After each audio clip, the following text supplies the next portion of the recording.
Recorded live from random secret studios all over the Delaware Valley. I'm the capo. He's the prez. And this is Sons of Ben, the pod. Well, welcome back to, I believe it's episode 15. Double digits. Almost, double digits of the pod. So, welcome back, Adam. How are you doing in quarantine? Much like the days on the calendar, all of these shows starting to blend together to me. So the number 15 could be right. It could be 75. Couldn't tell you. That's true. Well, today we've got another exciting guest. He proclaimed on his Twitter that we were scraping the bottom of the barrel, but I think not. I think we can scrape even deeper than this. But we've got, and please let me know if I get all of your resume correct. We've got Mr. Joe Tansey from Pro Soccer USA, other newspapers, Fox Sports The Gambler, Union Soccer Podcasts. Joe, are you delivering for Uber Eats now too, or what else am I missing on your resume? I haven't gotten there yet. If the quarantine goes on longer, I'll try and become like professional video game player or something like that. I'll find something to add to the resume. Don't you come from my market, Joe? I've already carved that one out very nicely for myself. Adams. Well, I'm exclusively playing like PlayStation 2 games, so I got ways to go up right now. Oh no, I'm here for that. I want to see someone play SSX streaming. I'll do that. But so thanks for coming on. Thanks for agreeing to the insane time frame that we now record during the pandemic. And I appreciate it. I'm glad the trailer in Lot B doesn't have a voice, because that probably would have been your next choice, right? The trailer does have a voice. Picture declined. Yeah, the picture of Joe Bendick would have been your next pick. We asked, he wasn't available right now. He's being busy quarantined in Chester himself. So that may be a future guest though. So no, I wanted to check in. How are you and your fiance Allie doing during all this? We're doing good. You know, staying as sane as possible. You know, I got NFL draft stuff that I've been doing, so I've been staying busy in other sports. Haven't been touching too much soccer, but I've gotten used to it now. So I'm trying to figure out what this soccer thing is again, but I think it's working out. Don Garber, people of FIFA, and everybody else are trying to figure out the same question. So, but yeah, I wanted to. I guess we want to first get an idea of your background, because we were joking how many jobs, but you've been all over and around this soccer universe in Philadelphia and especially the Union. So I just wanted to, I think most of our members are familiar with your work, but just want to get a little bit of a background on how you got started and, how long you've been involved in this crazy circus called Philadelphia Union Soccer.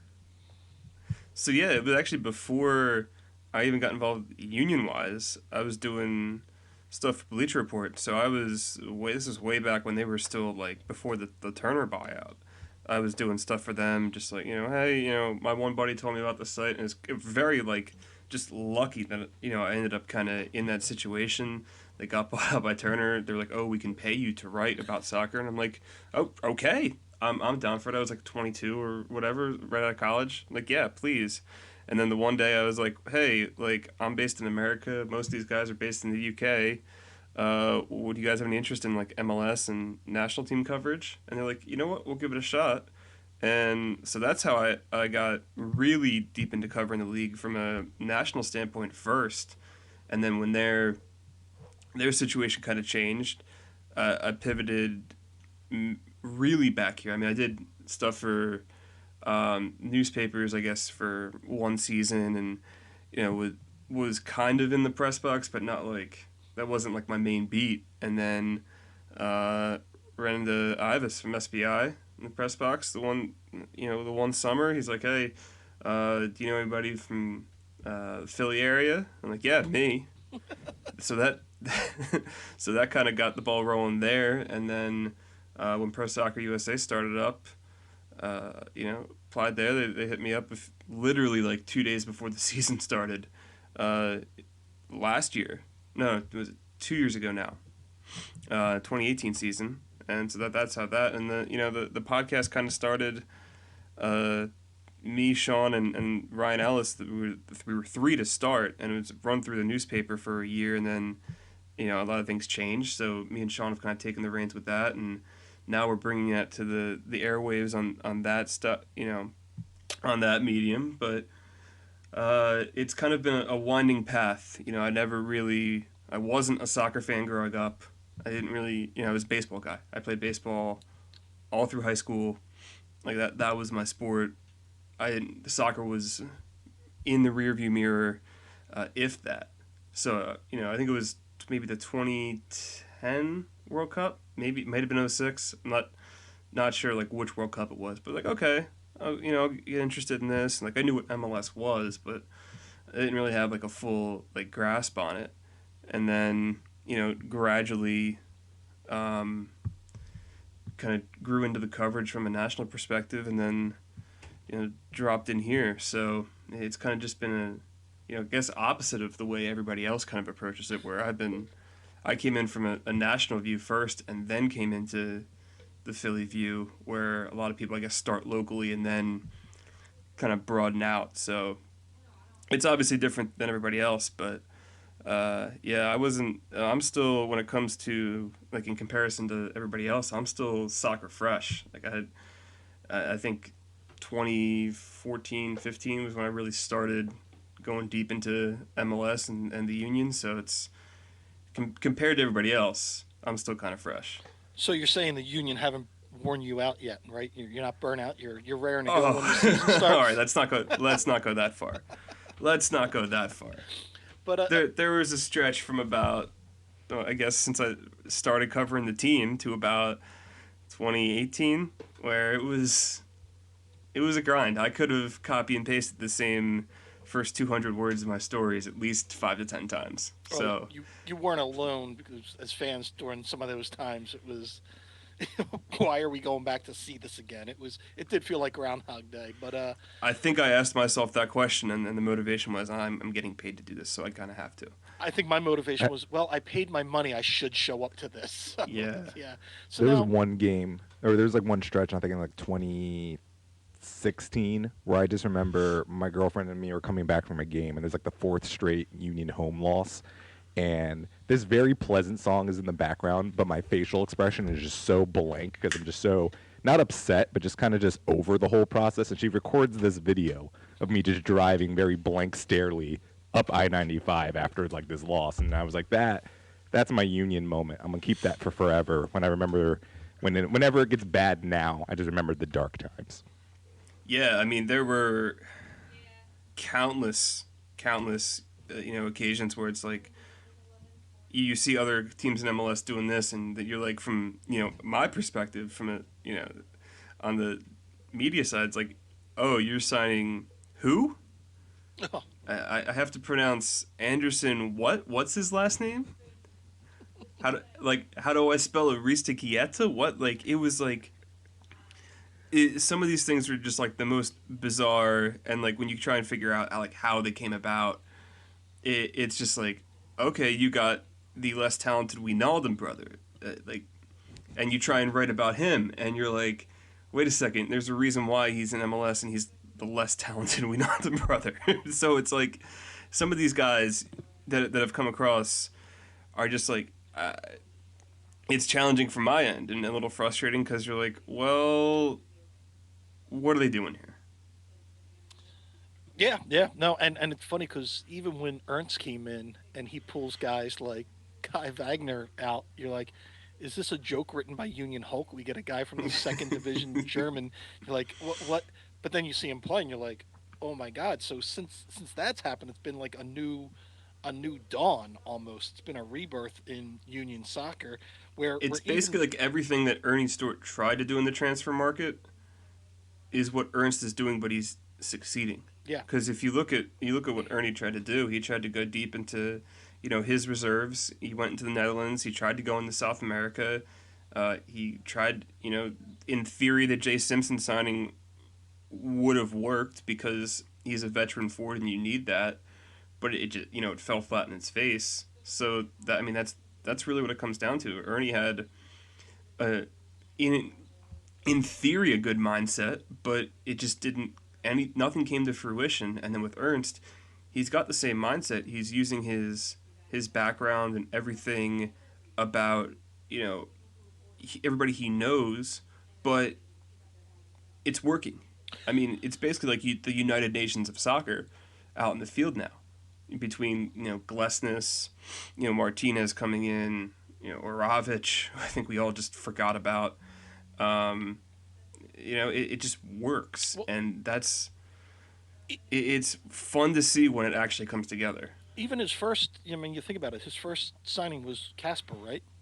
But at the end of the Yeah, season, technically. people were like, "Well, this guy's a bust because he couldn't adjust to the MLS and was injured." And then last year was what I consider his first season. And you're like, "Oh, Yeah. this is what we're getting." So it's funny because yeah, you say that like people are down on Wooten right now, and you're like, "How can you be down on him? You don't know what you have yet. We got him in, July or August. I don't even remember. No, that was Well, I mean, June. you look at that as like the guy came off of he was in his off season, Yeah, so he had to get to 100% fitness. He had an informed striker ahead of him who wasn't going to be taken off the field, and there were different assets of that team that needed to be out there. Whether you like Fafa Pico or any of the other strikers that were up there.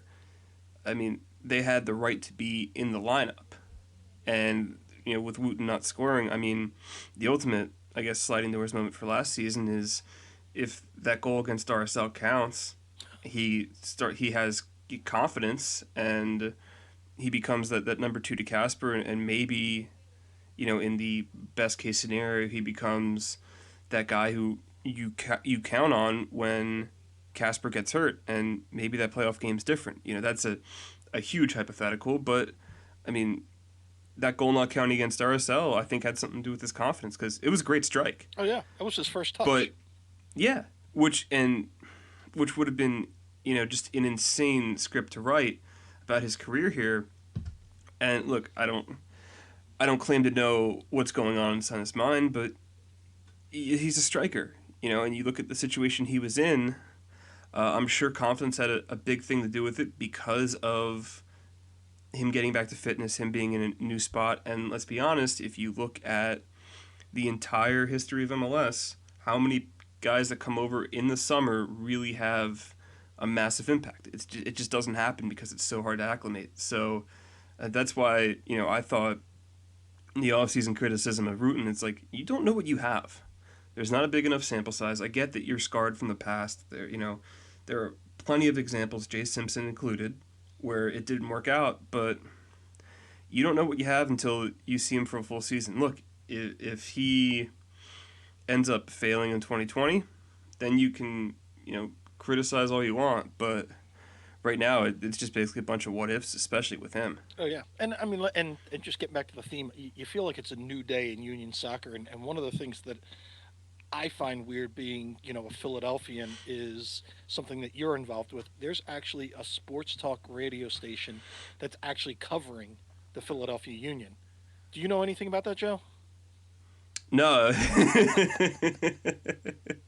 I just wanted to pick your brain on what's it like being that other half of what you and Sean are doing at Fox the Gambler, and to being the me, only station that mentions the team and has the coach on.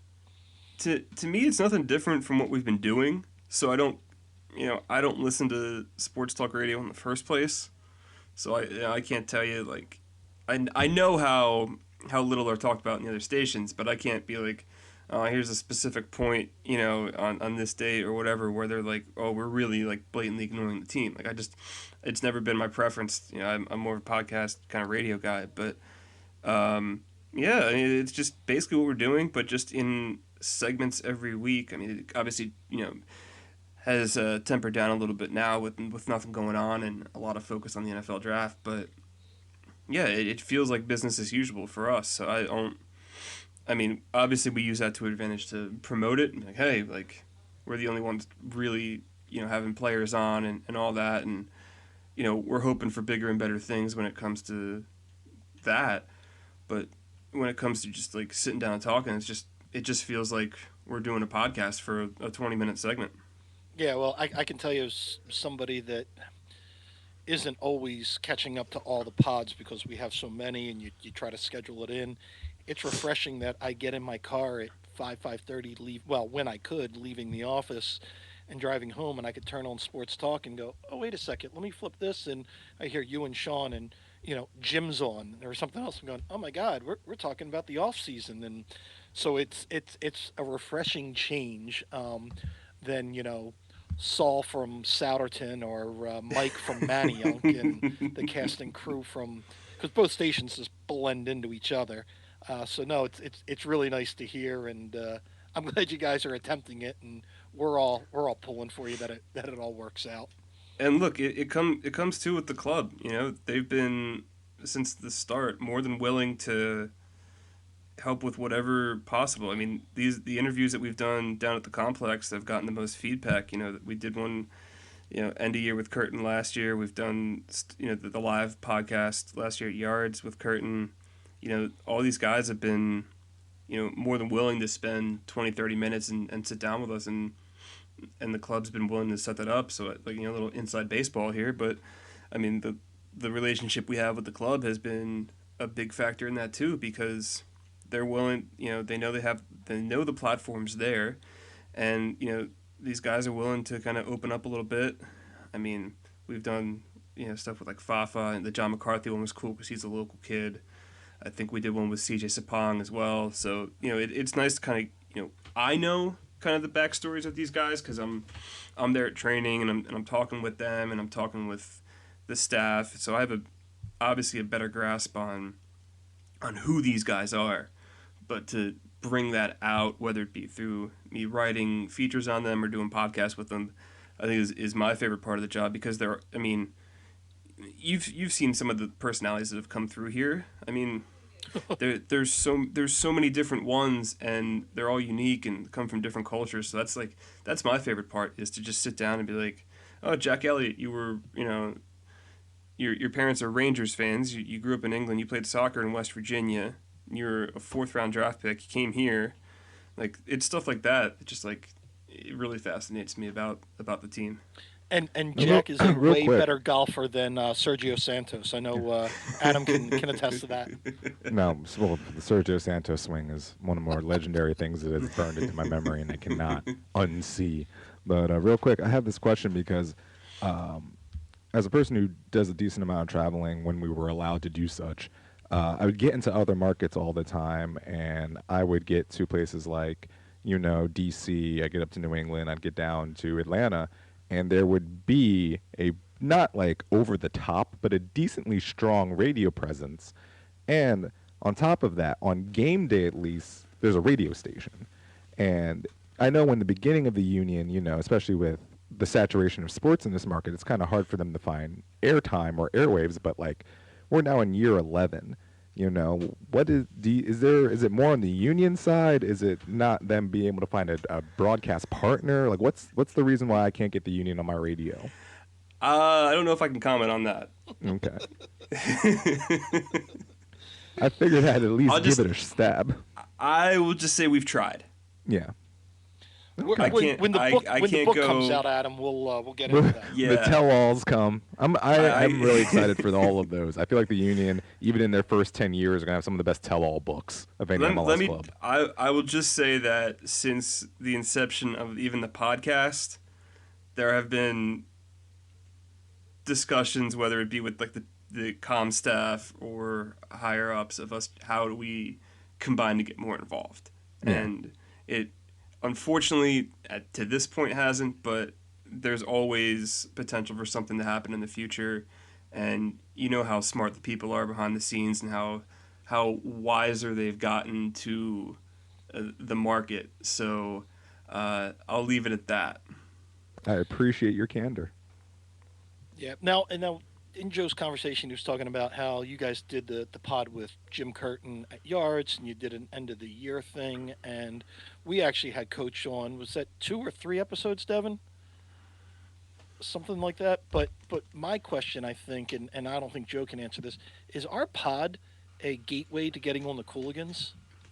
Because right after we did it with Jim, all of a sudden, the pod got picked up by MLSsoccer.com, and then all of a Major sudden, League Soccer, soccer.com. yeah, Major League Soccer, soccer.com, and then all of a sudden, he's on the Cooligans, and I listened to that episode, and I go, first half I thought it was Adam and I interviewing him again, but it was kind of cool to hear him on a national stage with those guys. So Can Yeah, and I? if anybody gets a chance to listen to that, go give it a listen because it's actually a really good interview. I think it It's a I really think it good just interview. showed like Philly culture. I guess you could say it like on a when you're looking at it from an outside perspective, and it was just like some of it was similar to what we were talking with him, but like there's a lot of gold in that podcast there. The national glow up of Jim Curtin has been so fun to watch because you deal with him from a personal perspective, and he is one of the most down to earth guys you will meet. And I know a lot of fans don't see that because it's what happens on the field is all you see. But I mean, the guy couldn't be nicer. He's Philly to the core. He really, really cares about his players, and I mean, I've seen that since I've covered the team, and he's been in charge, and he's kind of matured as a coach, and you see that on the field. You see that now that the chains have been broken from the Ernie Stewart era, how much freedom he has, and how he's evolved as a coach. And it's funny for me because some of these stories that I hear him tell on a national level are things I've heard, years before, and some that I've used it as anecdotes in my stories, and to see it finally like come up on a national level and people realize, oh, this is who he is, and I think obviously it has to do comes with the winning, but I mean everybody's from a national perspective realizing like how great he is too. And this is stuff I've seen, for 3-4 years. I mean, the best story he has is when he talks about his old Chicago Fire days, when Bob was the coach, and I did a huge piece on him and Jesse way back. I think it was the May of last year, right before like there were rumors that Jesse Marsh was leaving and going to Leipzig, or sorry, Salzburg, and luckily it was the last Union Red Bulls game before he left, and I went up to the Red Bulls facility and talked with Jesse about like these stories, and he's like, yeah, in 2001 he almost got kicked out of the his first training session, uh, but some of those stories he has from the old MLS days with like Peter Novak's of the world when he was a player, and I mean you look at that Fire roster, and the amount of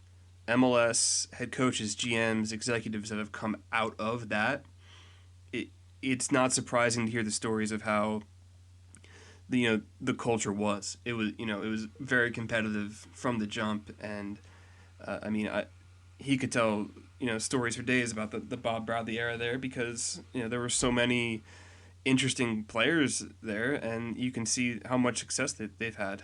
Yeah, we were trying to, and we weren't successful. We were trying to find out what was a crazier Peter Novak. Was it player Peter Novak or was manager crazier? But Jim wouldn't bite on that bait. But someday we'll get enough beers in him, and we'll find out for sure. That I might be in the can't tell-all.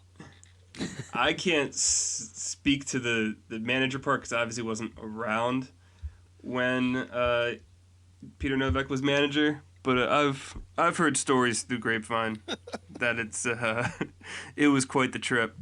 That's what we've all heard too. But well, someday we'll get that. Let me Adam. I mean Devin, real quick. I guess we got a little bit of housekeeping, real quick, on Sons of Ben news. First, Yeah. Joe, Oh, we're a we podcast apologize in about the Sons advance. of Ben. We usually have a beer of the pod from one of our sponsors.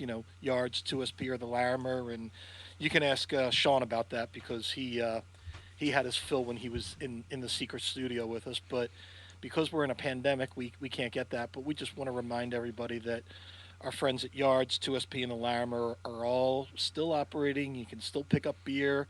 You can do online ordering. In fact, I think we featured in this week's knack for the members how you can order online for the Larimer. So I just wanted to remind people about those guys. Just try to support if you can. Try to support as many local businesses during this time. And then the only other cleanup I had before Devin can take over what we're doing is apparently I was on Sirius XM, which I had no idea anything about that, but I was on the United States Soccer Show with Jason Davies, so that'll be on later today on channel 157. But I bring that They up they because scraped the bottom of the barrel as they well, didn't scraped the they? Oh bottom of my the god. barrel, yeah. But it was funny trying to get that. They were just trying to get the Philadelphia perspective of what's going on with the Union at a national, and they were fascinated about the story of the origin of the Sons of Ben and the culture now with what we're doing, during this pandemic, what we want to do, and our relationship with the team. And you like, man, I talked about that. That's so 2011, but it's funny that people are still curious about it. And so it was a good 20-25 minutes. So if you got the free Sirius, go ahead and give the United States Soccer show a listen. And Devin, that's I that's gotta it for my say, news, man. Woo! no, but I gotta say, there's like, I really want to say that that game against LAFC, the fact that it happened as like the last major MLS game before pretty much everything shut down, and it was that good of a game, I think has contributed to this bump that everything has been feeling right now, because like the Union have been not like a derelict, but like they've just been an anomaly in terms of MLS marketing. Like you see them in promos very rarely, if not ever. When they did the new anthem for the MLS, not one supporter of the Union was even in that video when they showed, I think, Toronto 5 times. So it's like, for the fourth largest sporting market in the country, for the rabid fan base that we are, it is so weird the way MLS treats the Union as a whole, as like they're there, and like, and granted they haven't won anything, they haven't done enough to haven't signed anyone enough to move the needle, but it just seems so weird how this large of a market has been treated in this system, and then now you have that one signature game where you got a 40-yard strike from a Norwegian center back no one's ever heard of until this very moment, and you got all of these like interesting, like the Santos goal and like Aronson becoming this wonder kid and all this happening. Then the league stops, and then everyone's just like, that Union game was really good. Let's keep rehashing that for a second. Let's keep going back to that for a moment. I'll keep watching it. I know that. That's for sure. But I have not watched a single like recorded sporting event. I know a lot of people like loved the marathons of old games. I see no use in it. I'm just like, all right, well, I know what happens. I've seen it before. Like when I'm a huge college basketball guy, and like I was obviously bummed that March Madness didn't happen, but like I obviously understood. It took me about a day to realize like, hey, there were more important things going on.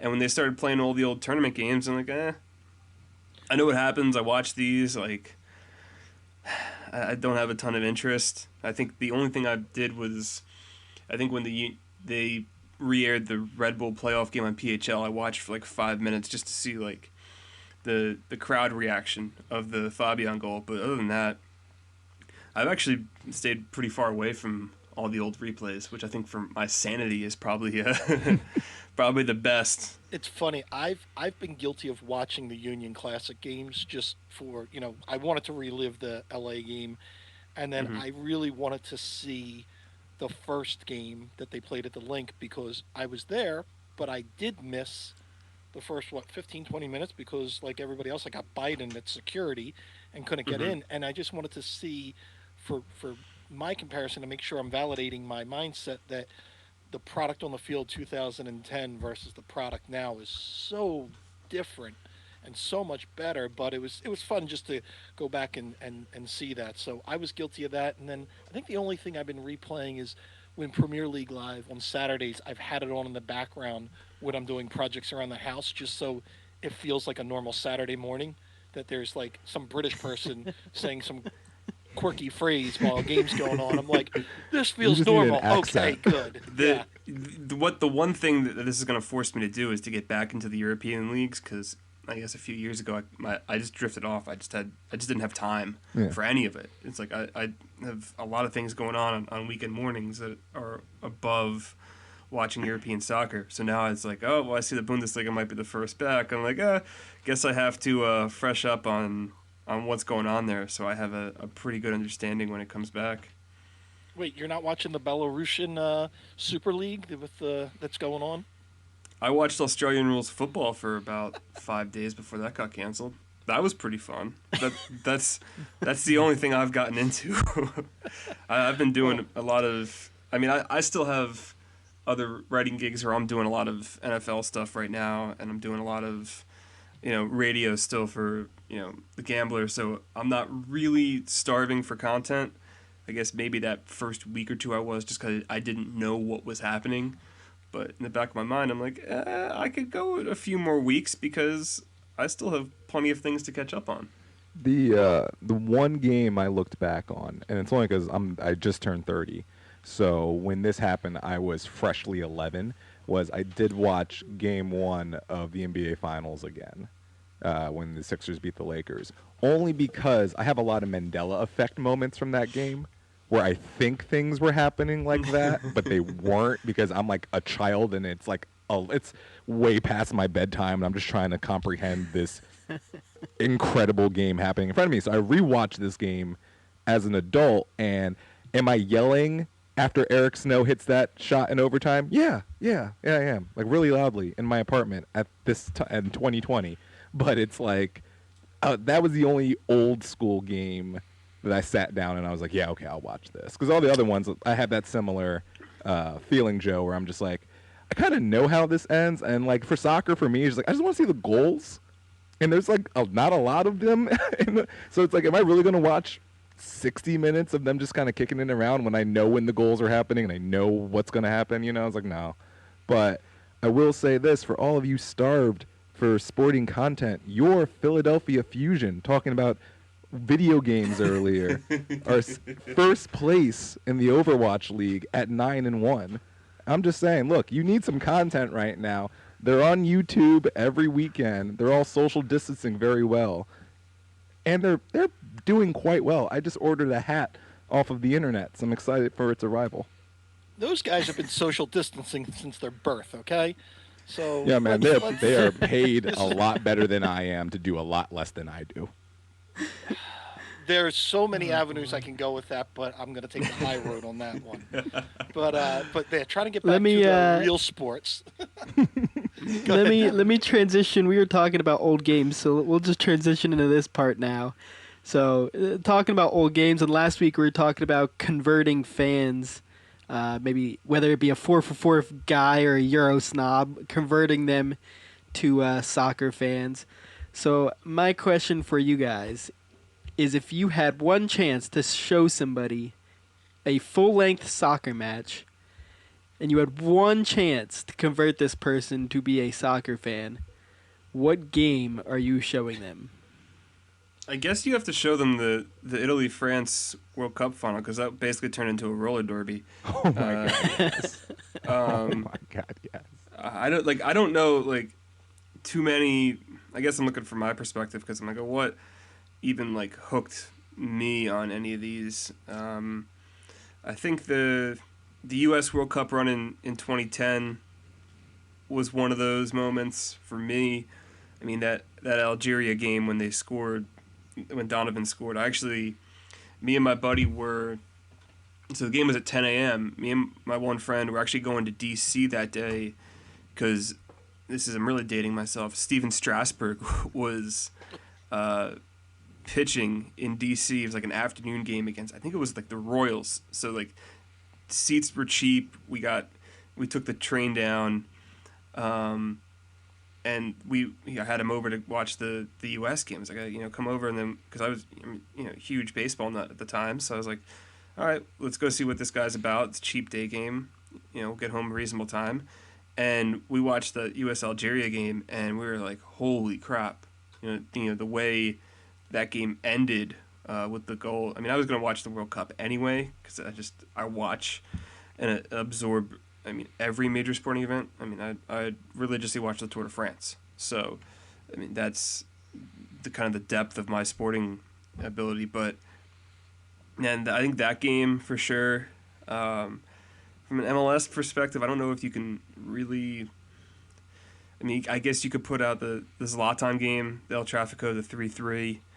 That was pretty big. I think you kind of just look at anything that has a ton of excitement in it because a lot of people come in with the soccer is boring mindset, and trust me, it is. There have been plenty of games where you sit in front of the TV and you're like, the hell am I watching? What am I doing here? Why am I committing time of my life to it? That would be the Union probably 2013 to 2017. Echo those probably, Mourinho years of Chelsea. but there are plenty of games out there. I think those two are the ones that stick out to my mind just because there's memorable moments in them. But I'm sure you could go down a list of about 15, 20 other games in other leagues. The Man City QPR games, another one because of the drama involved. But there are so many across the board where you could be like, everybody kind of just has their personal preference. Yeah, that Man City QPR match was my pick because there's so much around that match that, like, not only what's on the field that in the game you're watching, but there's so many other implications to that game. Obviously, like, you had the Manchester City versus United at the top of the table. That obviously was the main point of that match, but you've also had like QPR fighting to not get relegated, and then it ended up not mattering in that match. But like, and then the fact that like United finished their match, and then in the last 5 minutes of extra time, City come out, score 2 goals, and steal it from United. It's just like the entirety of that game, and as long as you can explain a little bit about the background of everything that's going on in that game, and how important that title was for City at that moment, is just that whole match is just absolutely insane. The match that I have like two, and I know this is like kind of cheating. I have like two. I actually kind of like three, but I have like really two. The one match that I would say, and in a similar breath to what Devin just said about the Aguero game, is like, if you want to just take soccer as a microcosm and just say one-off games, this wouldn't count as much. But the comeback Barcelona had on PSG a couple of years ago in the Champions League, where they scored those 5 goals at Camp Nou to move on in the league after they were down like 4-1 on aggregate. I think that was on that kind of, and it doesn't get that same level of praise because of, we kind of accept Barcelona to do those type of things, and Man City was just kind of getting their sea legs of being like this dominant force going at the time. But I thought just the scenes in Barcelona when when the last goal goes in, they're just like, oh my God, we actually got them on aggregate. Because going into it, you're down 4-1 on aggregate. No one goes into that match, even when you're Barcelona, thinking, we might tie and go to extras is the best case scenario you're ever thinking there. Not we're going to win this in like regulation. Like we're going to just score and just and make sure they don't. So that would be my one for like circumstance, being one game where you're just like, holy crap, soccer is ridiculous. Yeah. I would say for me, I always point to the 98 final, maybe because it's just personally for me, but that France-Brazil final in France, I just think that is, when you see a team win the World Cup in their home nation, that excitement level, I don't think you can replicate that in anything. Like, people talk about winning a Super Bowl in your city, and I'm like, that sounds good too. It just, I can't imagine, like, the United States hosting a World Cup and then, like, being in a final at, like, MetLife and then winning that thing, that to me just is, like, that's when you realize soccer is a very unique sport. Yeah. All right, let me go to the archives here. I'm going to say 1994 Ipswich Town versus Wolverhampton. No, I'm just making that shit. I was going to fight you. I was going to find you in Fairmount and fight you for that answer. I really could have gotten serious with you guys and said like the 15 Rapids Earthquakes Wednesday 11 p.m. kickoffs that I've had the honor of being on the desk shift for. Those are probably the best. Trying to write even 200 words on, Michael Azira kicking, whichever Quakes crappy midfielder in the thigh and getting a yellow card. Now, if I had to pick, though, I mean, and it would depend on the audience. I mean, if I'm looking to try to convert like a bunch of meatheads, you go to the '99 Women's World Cup, Brandy Chastain, like those guys are going to become fans all of a sudden, It's like Kevin Garnett all over in that ESPN commercial. The greatest sports brawl in the history of sports brawls. But if I'm trying to get people interested in the MLS, as Adam referenced earlier, I'm showing LAFC versus the Union, that last game, that game, I would throw that to someone and go, "Hey, you love Arsenal, you love, you know, Bayern Dortmund, you watch this game, just watch this Hmm. one." And I think you'll be like, okay, that's exciting. That's fine. I mean, I would probably pick those, but I guess it would just be more, who's the audience? Who are you trying to convert? I think they're they're my picks. So The LAFC game did make a bunch of my Euro snob friends gently nod. They were like, "Okay, okay, I see it." I said, and they've always said like, my thing to my Euro snob friends are just like, "You've never physically seen your team live, right?" And they're just like, "No." I'm like, "How many games of soccer have you gone to in your life?" And they're like, 2 or 3. And I'm just like, even if the product is worse, don't you just want to be there occasionally? Don't you just want to just like see it happen as opposed to just like wake up at 7 in the morning and then try to catch, Bundesliga? And they're just like, no, I'd rather do that. I'm like, oh, okay. it's such a Is it better is it too much product bias, live. not only personal bias but recency bias, to say Tottenham v Ajax Leg 2? Is that too Yes. much bias? Yes, that is the definition of your Tottenham bias right there, sir. Because literally no one, and I mean no one, would be thinking about that game as one of the games you would show to display No. soccer to someone who's never watched soccer. Yeah. You That's mean not the Harry three Kane three straight retirement goals game, in is the it? second half to, I come could. back There's and like the Union did that against New England once. Like I'll show them the four to nothing go to New the England game Champions if you League want. final? Come on. That's all right. A little bit better still though. Yeah, It is two clubs that I care about, but like, are we moving the needle with either of those clubs on a national scale? You're right. You are correct. let's get back to the present day and hoping that we may soon again once see soccer. It looks like your friend and mine, Joe, Mr. Don Garber, the commish, uh, just got on I know you say that ESPN. sarcastically, but he's actually not terrible. No, you know what? I spoke to him at the renaming of Subaru Park, and I think it was my first one-on-one interaction with him. Usually, the other actions are with, security people and at the draft. But he really is a genuine good guy and cares about the Sons of Ben as a group and the Union as a team and soccer. So yeah, This you're is the right, Adam, guy who saying almost that's kicked us sarcastic. out for But chanting during the draft. That guy.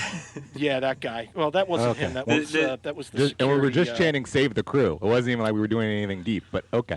Luckily, that guy from security's finally a good old Ray retired, so that's okay. But that guy took everything to the extreme. But Don got on ESPN recently and talked about what I'm considering nothing, but like everybody else, looking for content and was speculating on what the MLS is going to do and June 8th and what that means. And I guess I want to get Adam, Devin, and of course your perspective, Joe. Like, and I'll throw my 2 cents. Like, are they going to play in empty stadiums? Are they Yes. are they going to play? Will it get rolled out to smaller crowds?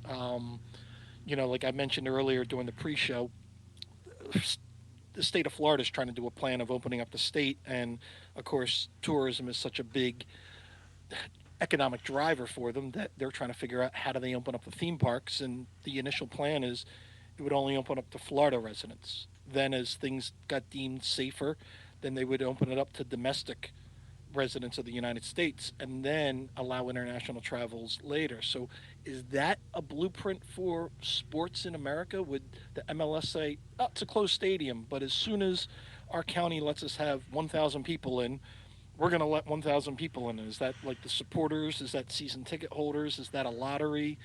What do you think is going to be the solution, or what have you been hearing, or what are you thinking right now is the pathway to getting back to watching live sports? So sitting here with you on April 23rd, now this could change in 2 weeks, it could change in 6 weeks, it could change in 2 months. That's just the climate we're in. Really, I mean, every day. Unless you are a psychic and can see the future or a time traveler, you do not know what's going to happen between now and even the next hour. And that's been my whole mindset throughout. It's like you don't know what's going to happen, so why worry about it? My whole thing right now is no fans. It's too much of a liability for the clubs. It's too much of a liability for the league. I mean, you see the stories of the Atalanta Champions League game. You see the hypothetical if the 49ers had a parade. There's too much risk involved until you have something safely in place to have fans. And it's a little different for MLS because they don't have a gigantic TV deal. You know, the NFL is in good shape with that. The NBA is. You know, the NHL, even though they don't have a great deal, there's still NBC can still broadcast that out to the max because it's live sports. MLB is in the same spot. Soccer, look, I understand how much dependence there is on ticket revenue, and I understand the sentiment. You know, even back in March before everything got shut down, you know, the union players were like we and Curtin were like we'd rather play in front of a full house than no fans, and that was speaking just directly to the home opener. So I understand the preference, I understand the true home field advantage, but you have to look at the safety first. And right now, I don't see fans for a long time in stadiums just because of the hazard that is in effect. Now, again, it could change in 6 weeks from now. We could say, hey, we're in a safer position, but I'm not going to project on the future. I'm not a scientist. I'm not a higher up in MLS or any of the sports leagues. I'm just looking on what I see, and if I was a fan and they allowed the capacity at the stadium right now, I wouldn't go. And I think a lot of people share that sentiment. Now, I look at it from my perspective, my true perspective, from a media side. I would go if it's closed stadiums because it provides a different perspective, and you can spread everyone out. And if that situation occurs, I'm not watching the game from the press box. I'm going to try and bring 10 different vantage points throughout the entire game. What's it like watching it from field level? What's it like watching from the top row and empty stands? There's so many different perspectives. That's the way I would approach it from like a writer standpoint, just to kind of give a feel of what the game is like. And the other thing is, these guys have now gone over a month without full training. There's only so much these guys can do on their own. You still have to have 11v11. You need to get back to full match fitness. I mean, you're looking at the longer this thing goes, the more time they're going to need to get fitness back in their legs. Yeah, and that's So, we covered that with Jim, and he actually said that the league, part of the plan that they were talking was, when they say if it's June 10th, that means if that's the first game, they'd back it out 2.5, 3 weeks to allow them to train and get these guys back. That he said the ownership and everyone was in agreement that it would do no good to rush the league back without letting the mhm. guys get acclimated. Now, I'm not sure though. Is your situation with the empty stadiums? Are you you know discounting the fact that union marketing could make a fortune on face masks and face shields and everything sponsored by Captain Morgan and everything else? I mean, I think you're missing a golden marketing opportunity that the Philadelphia Union Marketing Department would pounce upon, where instead of giving out, a poster, they could give out a face shield sponsored by someone. I think we're fine. We could just go back in there full blast. I mean, that's the best case scenario, to have everything ready to go. I know when I think it was Wednesday. The Wednesday before the home opener. I was down there, and they had it set up where they had hand sanitizing stations pretty much at every entrance to every section. I mean, they were more than prepared to go ahead with that match with uh, a lot of health preparations uh, increased. So I'm sure that will stay the same. I just don't know if it's. I think it comes down to the legal side, and I'm not versed in that. But I would think you have to think the worst case scenario. Like, what happens if you open the stands back up and X amount of fans get sick from it? Oh yeah. I mean, you can. I mean, you could probably sue league, sue the club, do whatever because they let you in too early. There's. I mean, granted, there are so many fine details there, but I think that's what it comes down to. You don't want that responsibility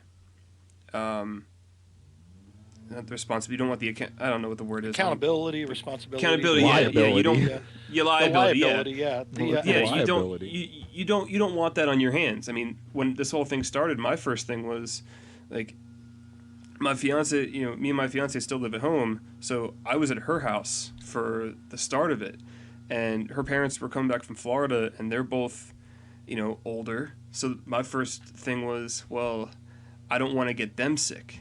And then when I came back to Jersey, I guess a few weeks ago, and our whole thing was like, well, we don't want to get our parents sick. right.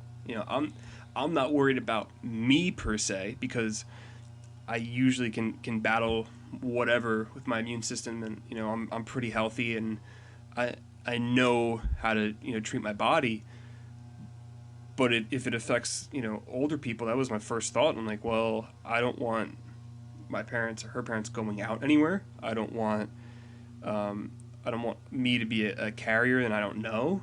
So there's so many variables involved where one person could just set it off like a bomb. Yeah, and it's funny because you talk about the liability and the responsibility.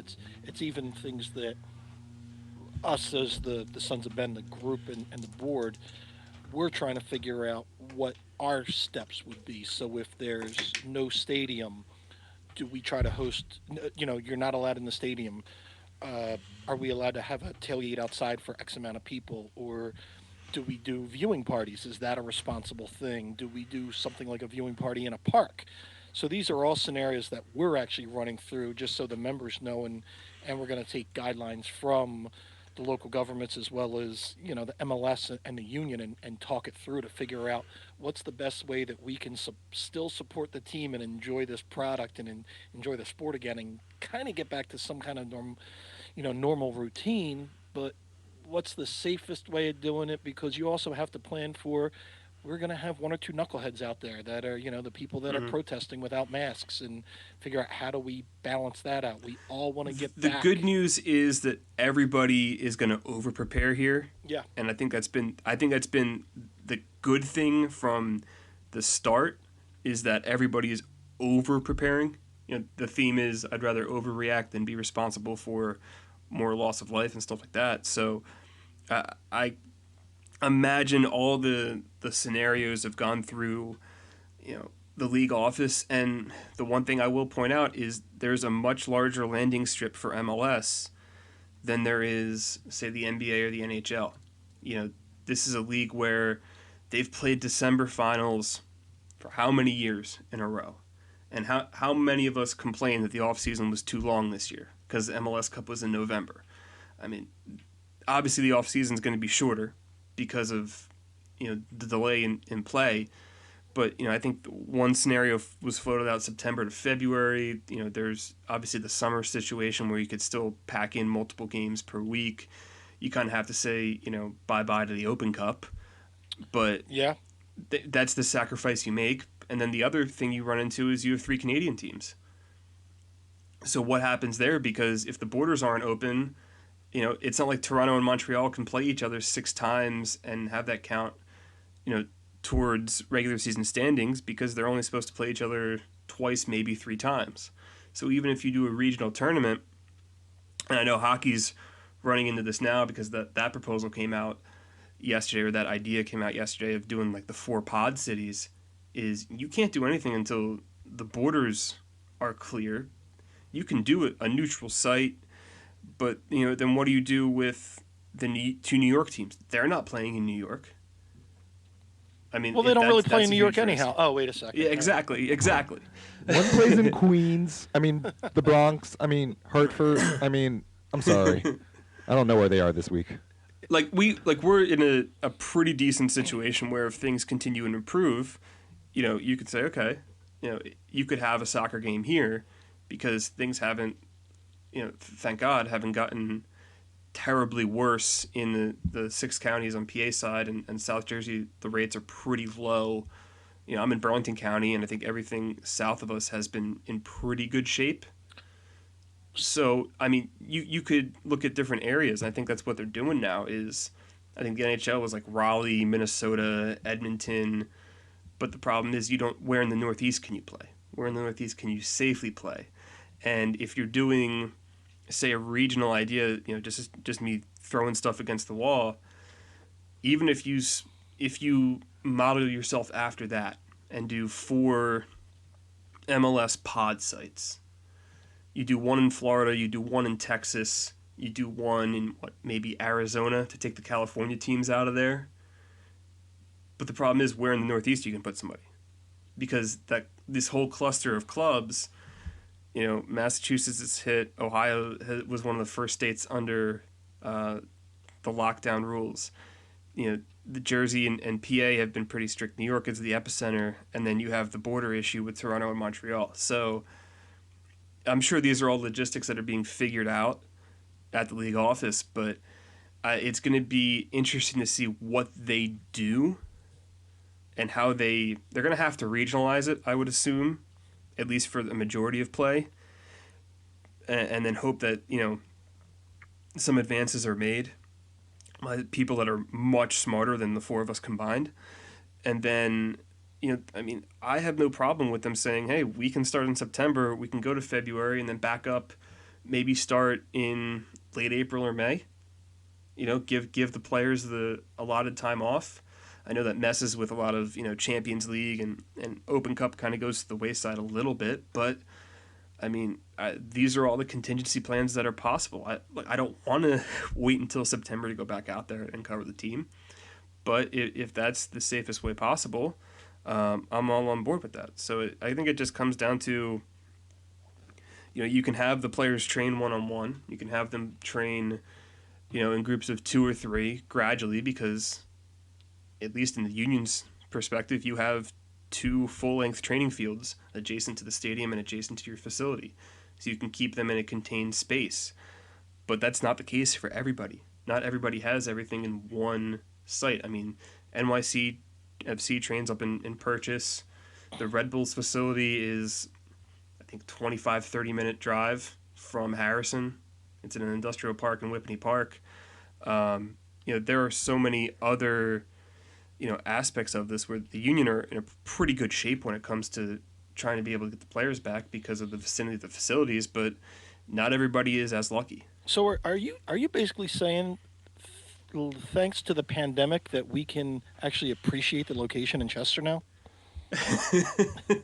I don't know about the Chester location, but you can appreciate Rice and Bowley for demanding the training fields. Yeah, so, I so appreciate the city of Chester. Yeah. I do, but also at the same time, I understand exactly what you're saying. Yeah. In perspective, it's like they are, the way they've done it actually suits them, or puts them in one of the better suited positions, because everything's in one spot: their treatment area, their fields, their stadium. So in terms of movement, and if you look at, even if you bring this out to a league-wide perspective, if you're looking at places that, if you're going to do a regional tournament, Chester could be ideal because of the 2 training fields. You have the stadium. Locker rooms are going to be an issue, but they are everywhere. In the worst case scenario, Chester's actually wouldn't be the worst place to hold a regional pod, just because you have, in the worst case scenario, you can play games on the training field like they have with the DA tournaments and all of this. They've held big events before, like for the rugby, they use the stadium, but they also use the training fields. I know last year that was, that's what they set up for, is 2 training fields as rugby fields, and then, in the stadium. So I'm sure everything's being thrown around at the league office, but if you really need to get the games in, and you need a regional pool site and an area where, hopefully the cases decrease, and I don't think they haven't exploded, at least in the Philadelphia metro area. Why not, if you're throwing out possibilities? Because nobody else in the Northeast can say, hey, this is what we have in a lower risk area. You're not playing games at Red Bull, you're not playing games at NYC, you're not playing at Gillette Stadium. So, if you look at what's going on in the region, it wouldn't be a bad idea. Yeah, yeah. Oh, Devin, you know what? Before we end this, I need you to play that music. You're the jerk of the week. You're a jerk and it's your week. You really outdid yourself like a crazy super jerk. You're probably a big jerk every week, but this week, you're the jerk of the week.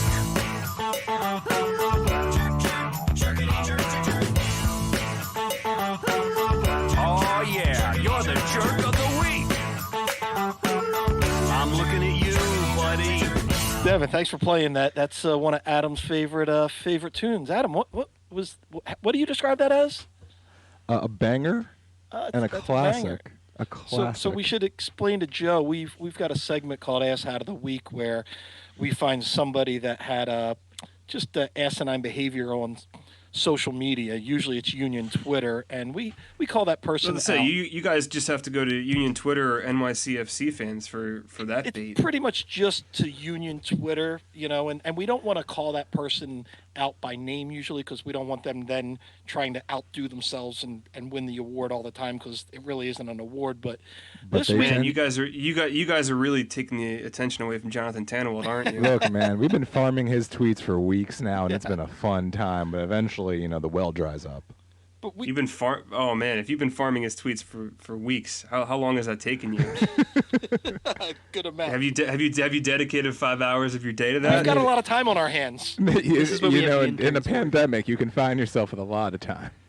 I mean, look, as quarantine activities go, I think that would be like well at the bottom. But hey, to each his own. I've finished all the puzzles.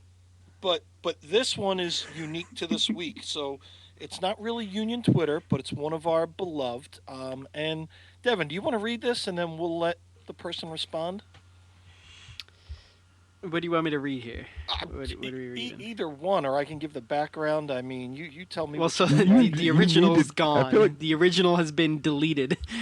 You need So- to. You probably should give them context, like where Yeah, this we is need some before context here. someone just has a random 420 tweet written. So Monday aloud. was the unofficial holiday 420, and the guy Adam Richmond from Food versus Man versus Food gave a little shout out to the holiday, and our very own Adam Booth had a response to Mr. Richmond's tweet celebrating this valued holiday during the pandemic. Devin, do you have Adam's response? Okay.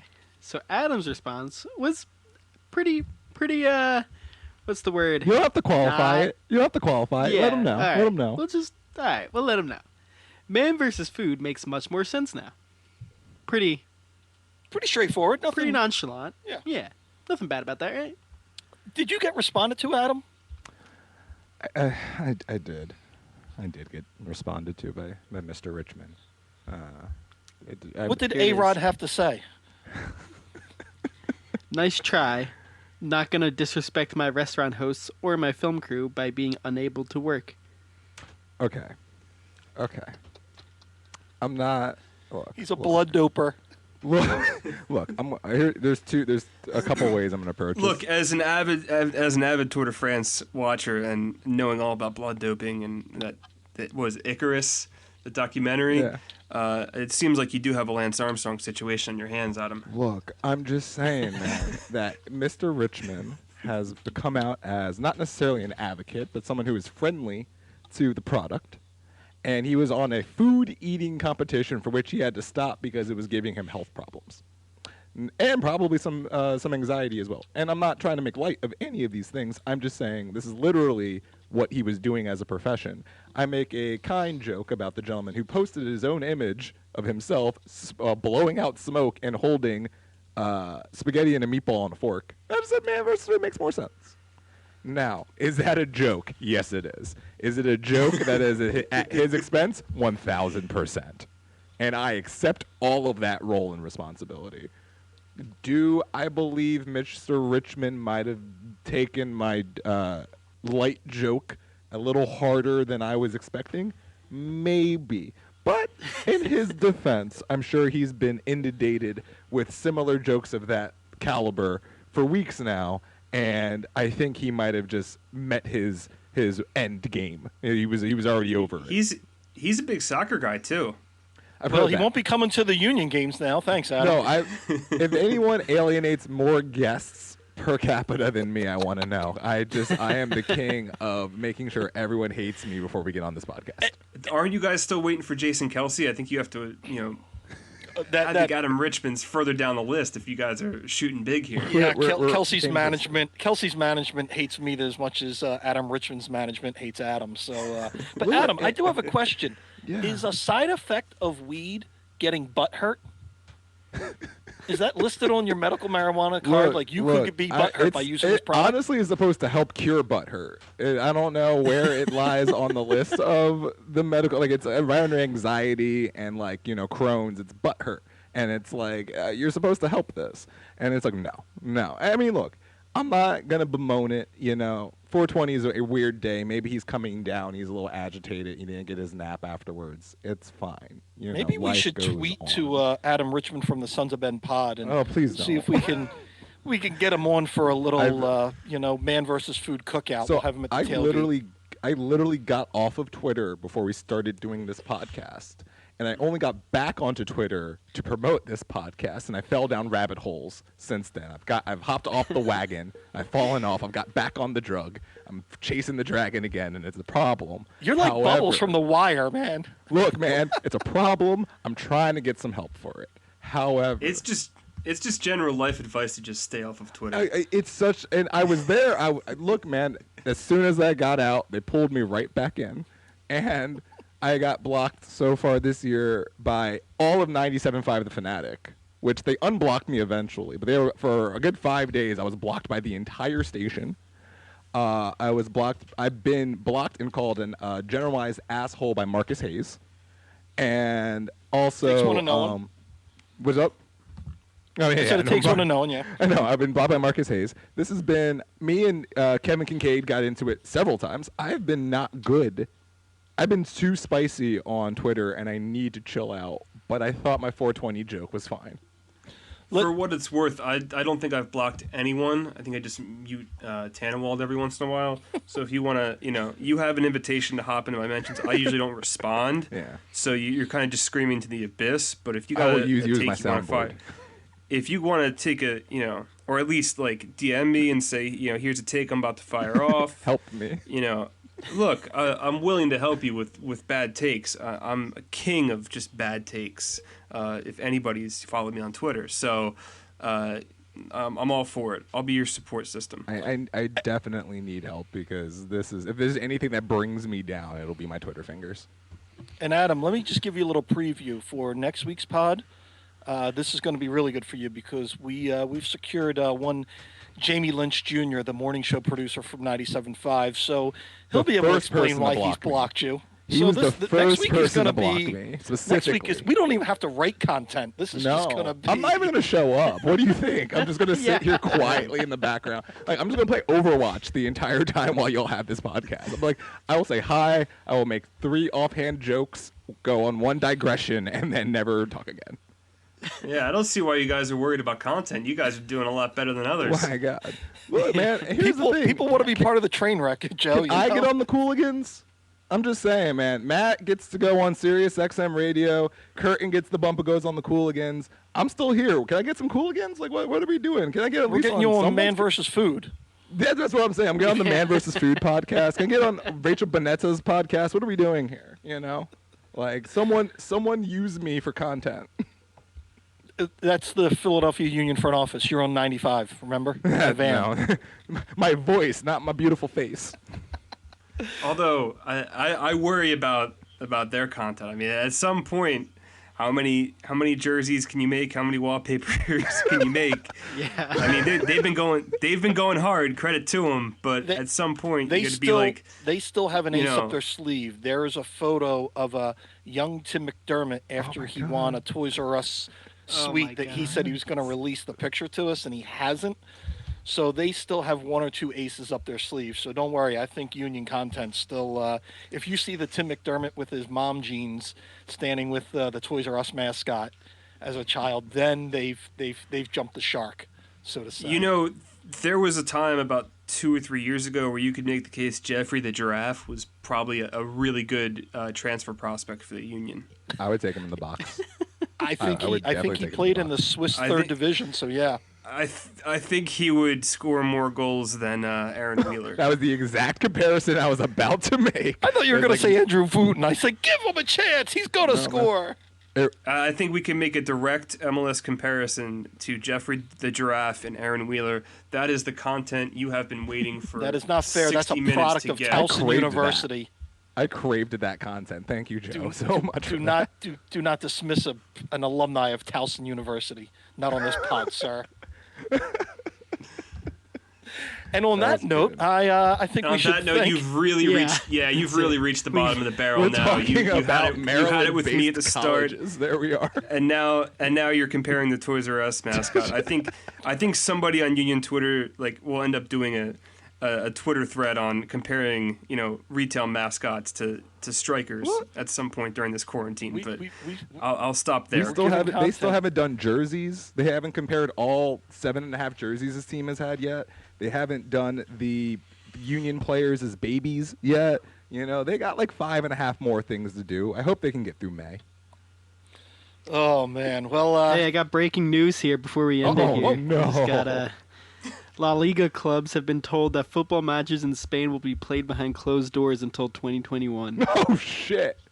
I think sorry, that's another. Curtis. That's what we're gonna do, but we really don't know. So we'll file that. And then I also under- have another breaking news that UEFA ruled out league cancellations. So there's that. Ruled out. There we league go. can- We're so just- what- so wait, leagues can't cancel? Is that what they're saying? I guess they're just not allowed. You're to, not I don't know. allowed to cancel now.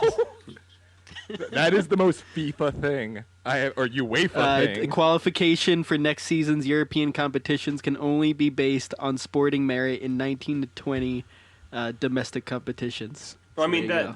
that is fair. That's but, fair, yeah. Yes. I think that's the last thing I'm worried about right now is how the UEFA coefficient relates to The this can- season. Wait, I got one. But here's my only question: as a person who follows many European leagues, I'm like, A, does Liverpool win? Are we just giving it to Liverpool, or are they just voiding this? And if so, is Liverpool going to burn the hell down when they do that? Yeah. Because they're like, no, we were champions for 7 months. What do you mean? Devin, every time I try to wrap this up, it just keeps going, man. Yeah. Sorry. I just look. I You thought brought up we- another topic, and I'm like, I actually have questions. I'm sorry. That is I thought Devin's fault. I gave you guys a pretty good ending point with the Jeffrey the Giraffe transfer I market. drug so- it Here's on the thing: there. Devin can totally cut the last 7 minutes of what we've been saying and just Yeah. leave it at that too. So there's that Oh option. Lord. Well, before Devin reads any more breaking news, I'm going to say, Joe Tansey, thanks a lot for being part of our little train wreck, and we're looking forward to having you in the secret studio when we're all allowed to be face to face, and we can get some beers into you and get some better stories out of you. A little bit more hard hitting stories that you don't want to comment on, but you will have to.